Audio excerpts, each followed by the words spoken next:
आचार्य चाणक्य ने कहा था, जो व्यक्ति अपने विचारों पर नियंत्रण नहीं रख सकता, वो अपनी नियति पर भी नियंत्रण नहीं रख सकता।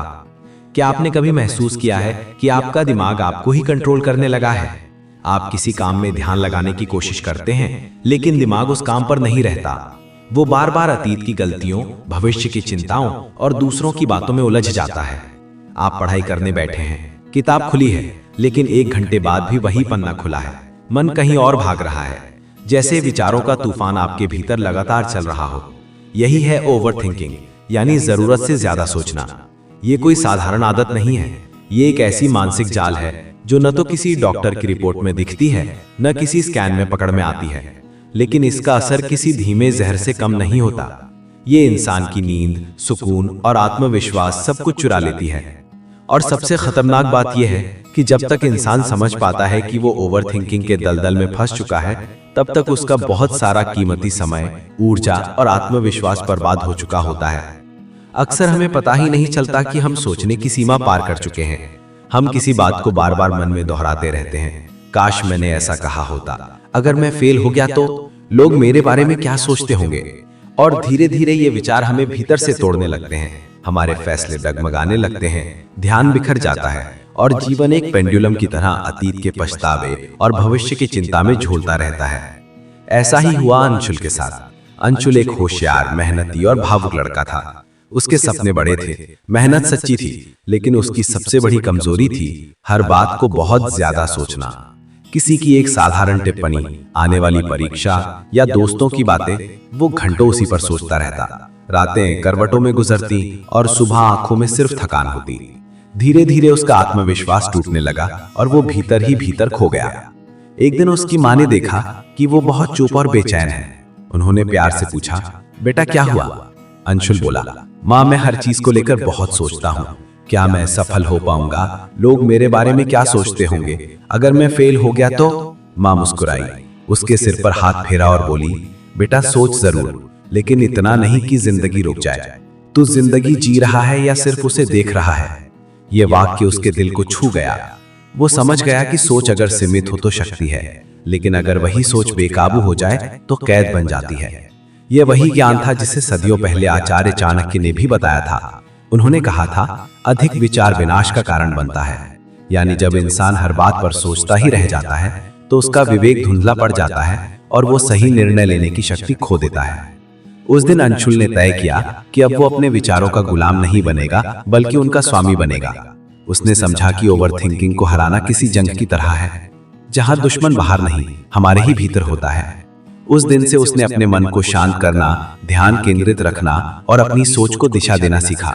और दोस्तों, आज हम भी वही सफर शुरू करने जा रहे हैं। एक ऐसा सफर जिसमें हम सीखेंगे कि ओवरथिंकिंग को कैसे कंट्रोल करें, कैसे अपने विचारों पर काबू पाएं और कैसे चाणक्य नीति के सिद्धांतों से अपने मन को शांत, दृढ़ और आत्मविश्वासी बना सकते हैं। क्योंकि याद रखिए, सोच अच्छी चीज है, लेकिन ज्यादा सोच जहर है। अब वक्त है उस जहर को बाहर निकालने का। तो चलिए जानते हैं ओवरथिंकिंग से छुटकारा पाने का असली रास्ता। वो रास्ता जो चाणक्य के ज्ञान, आत्मनियंत्रण और सही सोच की रोशनी से होकर गुजरता है। आज मैं आपको ऐसे सीक्रेट तरीके बताने वाला हूं जिनसे आप ओवरथिंकिंग को जड़ से खत्म कर सकते हो। लेकिन उससे पहले चलिए समझते हैं वो कौन सी वजह है जो हमें बार बार जरूरत से ज्यादा सोचने पर मजबूर करती हैं। दोस्तों, हर समस्या की जड़ में एक कारण छिपा होता है और ओवरथिंकिंग की जड़ में सबसे बड़ा कारण है डर। डर असफलता का, आलोचना का और भविष्य की अनिश्चितता का। जब हमें किसी चीज के परिणाम का भरोसा नहीं होता तो हमारा मन उससे लेकर बार बार सोचने लगता है। हमें लगता है, अगर मैं असफल हो गया तो क्या होगा? अगर लोगों ने मजाक बना दिया तो? अगर सब कुछ मेरे खिलाफ हो गया तो? ये सारे विचार हमें उसी डर के घेरे में कैद कर देते हैं। धीरे धीरे ये सोच एक आदत बन जाती है और फिर हमारा मन लगातार उन्हीं बातों को दोहराता रहता है जिनसे हम डरते हैं। ओवरथिंकिंग की एक और बड़ी वजह होती है हमारा अतीत।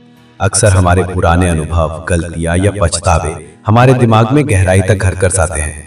कई बार हम उन बातों को भूलना चाहते हैं, लेकिन वे खुद ही बार बार हमारे विचारों में लौट आती हैं। हम सोचते हैं, काश मैंने ऐसा नहीं कहा होता, काश मैंने वो कदम नहीं उठाया होता। ऐसे विचार हमें वर्तमान से काट देते हैं और बार बार अतीत में खींच ले जाते हैं। इस तरह इंसान अपने ही दिमाग में अतीत और भविष्य के बीच झूलता रहता है, लेकिन वर्तमान को जी नहीं पाता। एक और वजह है आत्मविश्वास की कमी। जब हमें खुद पर भरोसा नहीं होता तो हम अपने हर निर्णय पर संदेह करने लगते हैं। क्या मैं सही कर रहा हूँ? क्या मुझसे गलती तो नहीं हो जाएगी? लोग क्या सोचेंगे? ऐसे दूसरा प्रकार है भविष्य की चिंता। अगर मैं असफल हो गया तो क्या होगा? अगर सब कुछ गलत हो गया तो? ये सोच इंसान को उस चीज के बारे में डराती है जो अभी हुई ही नहीं है, और इस डर में वो अपने वर्तमान को पूरी तरह खो देता है। तीसरा प्रकार है दूसरों की सोच का डर। लोग मेरे बारे में क्या सोचते होंगे? ये एक ऐसा सवाल है जिसने करोड़ों लोगों का आत्मविश्वास निकाल लिया है। लेकिन सच्चाई ये है कि लोग उतना नहीं सोचते जितना हम सोचते हैं कि वो सोचते हैं। ओवर थिंकिंग हमारे दिमाग की बनाई हुई एक भूल भुलैया है, जिसमें हम खुद ही फंसते हैं और फिर उसी में रास्ता खोजते रहते हैं। पर अच्छी बात यह है कि इस भूल भुलैया से बाहर निकलना मुमकिन है अगर हम अपने विचारों को पहचानना, नियंत्रित करना और दिशा देना सीख लें, तो ओवर थिंकिंग पर काबू पाया जा सकता है। अब वक्त है समाधान की दिशा में आगे बढ़ने का, उस रास्ते की ओर जहां सोच हमारे नियंत्रण में है, मन शांत है और जिंदगी फिर से अपनी गति पकड़ लेती है। आचार्य चाणक्य ने अपने शिष्यों को हमेशा यह सिखाया कि मन चंचल और अस्थिर होता है। उन्होंने कहा, मनुष्य का मन हमेशा इधर उधर भटकता है। अगर ये किसी सामान्य व्यक्ति पर हावी हो सकता है तो एक राजनयिक या राजा के लिए इसे नियंत्रित करना और भी कठिन है। फिर उन्होंने उपाय बताया। मन पर नियंत्रण अभ्यास से आता है। कोई भी इंसान अपने मन और विचारों का मालिक बन सकता है यदि वो नियमित रूप से अपने विचारों को एक दिशा में केंद्रित करना सीख ले, तो वो जो चाहे कर सकता है। चाणक्य का मतलब यहाँ अभ्यास से यही था कि लगातार ध्यान और आत्मनिरीक्षण के माध्यम से हम अपने विचारों पर नियंत्रण पा सकते हैं। अब सवाल ये उठता है कि अभ्यास का मतलब क्या है और हमें कैसे प्रैक्टिस करनी चाहिए। सबसे पहले समझना जरूरी है कि ओवरथिंकिंग तब होती है जब हम वर्तमान से निकल जाते हैं। हम जो काम उस समय कर रहे होते हैं उससे हटकर या तो अतीत की गलती में खो जाते हैं या भविष्य की चिंता में फंस जाते हैं। चाणक्य की नीतियों में यही सिखाया गया है कि वर्तमान में टिके रहना ही सबसे बड़ी शक्ति है। जब भी अतीत के बारे में सोचते हो, मन अपने आप में सवाल उठाता है, अगर मैंने वैसा किया होता तो क्या होता? क्या सही होता या क्या गलत? ध्यान रखो, अतीत को बदलना हमारे हाथ में नहीं है, लेकिन उससे मिलने वाले पाठ और सीख को बदलना हमारे हाथ में है। अतीत केवल सीखने के लिए है, उसमें दोष निकालना या पछतावा करना हमारी प्रगति को रोकता है। चाणक्य ने शिष्यों को हमेशा उदाहरण देकर समझाया कि अतीत से मुक्त होना चाहिए। उन्होंने कहा, जो हो गया वो हो गया, उसका मूल्य समझो, उससे जो सीखने को मिला उसे अपने जीवन में लागू करो, नुकसान से भी सीख निकालो और आगे बढ़ो। यही मन को स्थिर और शक्तिशाली बनाता है। तो अगली बार जब अतीत आपके दिमाग में आए, बस यही सोचो, जो होना था वो हो चुका, अब मैं उससे क्या सीख सकता हूँ। इस एक सरल विचार को अपने जीवन में उतारते ही आप अतीत की जंजीरों से मुक्त हो जाएंगे, और यही वो पहला कदम है जिससे आप अपने विचारों पर नियंत्रण पा सकते हैं और ओवर थिंकिंग की आदत को धीरे धीरे कम कर सकते हैं। पहला कदम, स्वीकार करो कि आप जरूरत से ज्यादा सोचते हो। हर बदलाव की शुरुआत स्वीकार करने से होती है। जब तक इंसान ये नहीं मान लेता कि उसके भीतर कोई समस्या है, तब तक वो उससे बाहर निकलने की कोशिश भी नहीं करता। यही बात ओवर थिंकिंग पर भी लागू होती है। जब तक आप खुद से ईमानदारी से ये नहीं कहेंगे कि हाँ, मैं जरूरत से ज्यादा सोचता हूँ, तब तक कोई भी तकनीक या सलाह आपके लिए काम नहीं करेगी, क्योंकि समस्या को स्वीकारना ही उसका पहला इलाज है।